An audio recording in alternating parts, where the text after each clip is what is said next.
All right, so in example B, you were to have already, if you're watching the video for example A, you were to have already tried this on your own, and now you're gonna watch the answer. If you haven't done that, then pause this video now and make sure you try this one on your own first, and then watch the rest of it. So solid ammonium dichromate reacts rapidly in the presence of a catalyst to produce nitrogen gas, water vapor, and solid chromium 3 oxide. Okay, so catalysts speed up a reaction. Some reactions are so slow that if we were looking at them, we're not really going to see a whole lot. So they're used to speed up a reaction.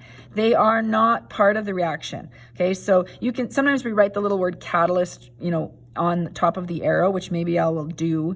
But in terms of like, you don't need to know what compound was used because you're not going to include it. So let's write the formulas for each of these. So solid ammonium dichromate. So I'm just going to treat kind of some scrap paper along here. So ammonium is an NH4 ion with a plus charge. Dichromate, that's what that one ion that can be a little deceiving because you see the prefix di and you tend to think that, oh, that means a 2 or it's polyatomic or covalent. But it is polyatomic. It's this ion right here in the bottom left corner of the box. So Cr2O7 with a 2 negative charge. Okay, so we're going to combine those together, all right? So if I have plus 1 charge and a 2 negative, this is NH4. I need 2 of those. I need to put brackets around that.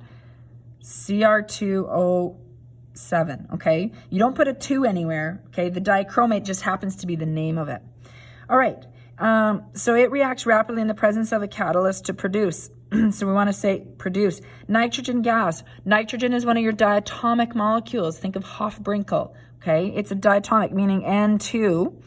It's a gas, so put a little G, plus water vapor, H2O. The vapor tells me it's a gas.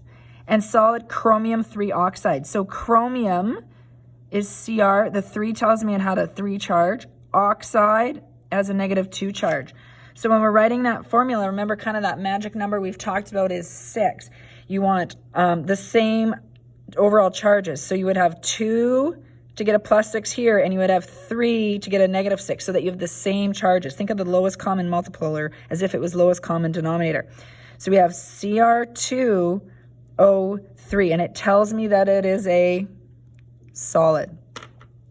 Now we're ready to balance this equation. Okay, so when you're balancing this equation, I'm going to sort of look at, I often keep the polyatomic ions together, but I can't here because they were split up. So I have 2 nitrogens, 2 nitrogens. Again, I like leaving hydrogen at the end just in case. 2 chromiums, excuse me, 2 chromiums. Hydrogens, I have 8 hydrogens here. Here I have a 2, so I need to put a 4 in front of there. That didn't affect nitrogen or chromium though. Now we'll look at the oxygens. We have 7. Here we have 4 plus 3, so we have 7, so we have it balanced now.